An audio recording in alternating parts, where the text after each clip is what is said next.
What makes a game show unforgettable? Is it the flashing lights, the crowd screaming with excitement, or that heart-racing moment when someone spins the big while hoping to land a perfect dollar? Or is it the stories behind the scenes, the near disasters, the legal battles, and the controversies that never quite made it to air? For decades, The Price is Right has been one of America's most iconic and beloved game shows, but beneath the cheerful music and smiling contestants lies a complex and dramatic history that few truly know. What started with a simple idea on a busy New York street would go on to survive scandals, lawsuits, and even sabotage, all while capturing the hearts of millions across generations. It all began in 1956 when Bob Stewart, a creative mind working at WRCA-TV in New York City, happened to witness a live auction taking place on 50th Street. The way people got caught up in the bidding war sparked something in him. What if a television show could recreate that same thrill? He called his concept The Auctioneer, and through his connections, including an early collaboration with Monty Hall and the powerful production duo Goodson-Todman, the idea evolved into The Price is Right. The very first episode aired on NBC on November 26, 1956, with Bill Cullen as host. But things didn't exactly go smoothly. The pilot was a complete mess. Cullen missed a cue and literally crashed into a wall. Still, the show had already been bought by NBC, and despite the network's second thoughts, Stewart and producer Bill Todman fought to honor the contract. They believed the concept had real potential, and they were right. But that potential faced serious danger in the late 1950s when the entire game show industry was rocked by scandal. Rigged quiz shows like 21 and the $64,000 question betrayed public trust when it was revealed that producers were feeding answers to contestants. This led to a congressional investigation and new laws banning any sort of game fixing. The Price is Right, however, largely escaped the fallout. Its format was refreshingly simple and honest. Guess the price of an item without going over. There were no secret answers or backstage whispering, just everyday people trying to make smart guesses. That sense of fairness helped it stand out in time when audiences were skeptical of anything on TV. It even became the first game show to be broadcast in color, helping boost its popularity. Despite its growing fame, the original version of The Price is Right eventually saw its ratings fall, leading NBC to cancel it in 1963. But ABC swooped in, made a few tweaks like bringing in Johnny Gilbert to replace Don Pardo as announcer and adding celebrity guests, and the show continued. Contestants still received branded items whether they won or lost, especially products from Lever Brothers, the show's main sponsor at the time. One of those products, Dove soap, benefited enormously from this exposure and went on to become a global household name. Yet even with smart advertising, the original run ended in 1965. One challenge the producers didn't expect was how good the audience became at guessing. In 1959, a mail-in contest for the home viewer showcase resulted in a 32-way perfect tie, completely overwhelming the production team. Resolving the tie required telegrams, phone calls, and a logistical nightmare that pushed the format to its limits. After 7 years off the air, The Price is Right returned with a fresh new face and a bold new style. On September 4, 1972, CBS launched The New Price is Right, hosted by the smooth and charming Bob Barker. The new version dropped the quiz elements and focused entirely on everyday pricing games that felt grounded and fair. Contestants had to guess whole dollar amounts without going over, and the idea quickly resonated with viewers. Within a year, the show dropped the new from its title because this was the version people now loved. It was real, it was relatable, and it was fun. Perhaps nothing captured that better than the phrase, "Come on down," shouted by announcer Johnny Olson with so much energy that it became permanently etched into American pop culture. That call, bursting with anticipation, instantly became a symbol of hope and excitement for anyone dreaming of being chosen from the crowd. In December 1975, the show expanded to a full hour. This opened the door to more games, more prizes, and the debut of the legendary Showcase Showdown. The Big Wheel, a towering and colorful piece of game show machinery, became the centerpiece. Contestants would spin, holding their breath as they tried to land as close to $1 as possible. If they hit it exactly, they earned a $1,000 bonus, which was later raised as the game evolved. That wheel was carefully designed to build suspense. It spun slowly, dramatically, and kept everyone guessing. It was everything a game show moment should be: simple, tense, and unforgettable. Bob Barker wasn't just the host. He became the face of The Price is Right. From 1972 until his retirement in 2007, he hosted 6,586 episodes, more than anyone could have imagined. Early on, he was also juggling hosting duties on Truth or Consequences, but eventually, he focused entirely on The Price is Right.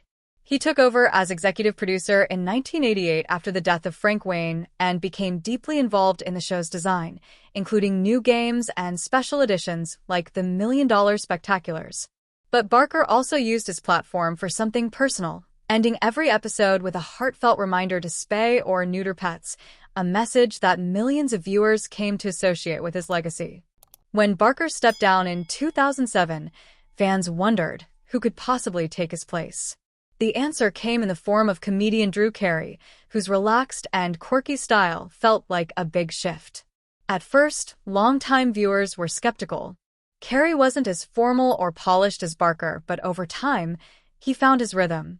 He added his humor, made the show his own, and eventually hosted over 3,200 episodes himself. But the Carey era hasn't been without its drama.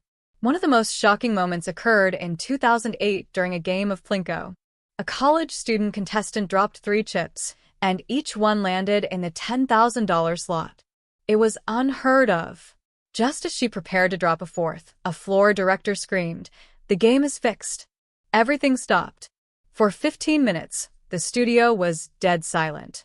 After a frantic investigation, it turned out that 2 weeks earlier, a commercial had been filmed using fishing lines to control the chips for advertising purposes. Those lines had never been removed. Though the contestant was allowed to keep her $30,000, the scene was red-hot with a corrected board, and the final episode edited out any hint of the issue. Carey later admitted he feared the whole scandal might end his career, or even cancel the show entirely. While the game was built on honesty and fairness, the environment behind the camera was often far from it. During Bob Barker's long tenure, a wave of troubling allegations surfaced. In 1994, model Diane Parkinson filed an $8 million lawsuit claiming Barker had pressured her into a sexual relationship under threat of being fired. Though Barker denied the accusations and Parkinson eventually dropped the case due to personal and health-related struggles, her courage opened the floodgates. Holly Holstrom, another model, was fired in 1995 supposedly for weight gain. She fought back, launching a lawsuit that alleged medical discrimination, emotional abuse, and breach of contract. Her decade-long legal battle ended in a multi-million-dollar settlement. But it came at a cost. Many who supported her were fired too, including Janice Pennington, Kathleen Bradley, the show's first Black permanent model, and production assistants who dared to back them up. A pattern of retaliation and silence began to emerge. The show was also plagued by deeper, more systemic issues. Racial discrimination became part of the conversation when internal documents revealed that Black contestants were marked with a B on their call sheets and often called down much later than white contestants. Barker's offhand jokes, like refusing to hug Black models, only added to the toxic culture. One longtime employee, Deborah Curling, who had been a contestant screener for 24 years, filed a lawsuit after Barker retired, citing years of emotional abuse, sexual harassment, and racial discrimination. These cases painted a darker, more disturbing picture of a show that the public saw as pure fun and games. Carey's era was supposed to mark a clean break from the past, a fresh start. But by 2025, rumors of a toxic set began to resurface. Several staffers described Carey as unpredictable, prone to yelling, and frequently walking off set mid-filming. Some even began considering legal action. While no formal lawsuits have emerged yet, the tension was undeniable. Episodes began to reflect that instability. In December 2024, one episode went viral for all the wrong reasons: contestants misbehaving, rules being misunderstood, and Carey visibly annoyed. In early 2025, a group of contestants all overestimated the price of an iPhone 6, prompting Carey to sarcastically joke about Apple's pricing. Some fans laughed, but others felt he was mocking the players. A few viewers even accused Carey of subtly helping a contestant during a game, though CBS never confirmed any wrongdoing. Even the prizes themselves became a source of controversy. In late 2024, fans noticed that a showcase included a bare-bones trip and a painfully cheap car, sparking backlash online. Viewers accused the show of cutting corners ahead of its 10,000th episode celebration. Then announcer Rich Fields made an innocent but expensive mistake. He misnamed a prize brand, which, under strict rules, meant the show had to award it anyway even though the contestant had technically overbid. That single slip cost the show thousands and highlighted just how fragile and high-stakes even the smallest details can be. And of course, winning on the Price is Right doesn't always mean walking away richer. Every prize is taxed based on its full retail value, which can result in shockingly high bills. One contestant in 2013 won a luxury Audi R8 Spider worth over $157,000, only to owe $61,000 in taxes, money she didn't have. Since the show doesn't offer cash alternatives, many winners quietly decline their prizes altogether, something the audience rarely hears about. Still, some moments are simply magical. In 2008, retired weatherman Carey did the impossible. His showcase bid matched the prize value exactly, $23,743. Producers panicked, thinking he had cheated. But after investigating, they discovered he had simply memorized common price patterns and chosen numbers with personal meaning. There was no cheating, just a very smart player who knew how the game worked. Since then, producers have made a point to regularly change prices and prize combinations to prevent future perfect bids, yet fans still marvel at how precise Carey's guess was.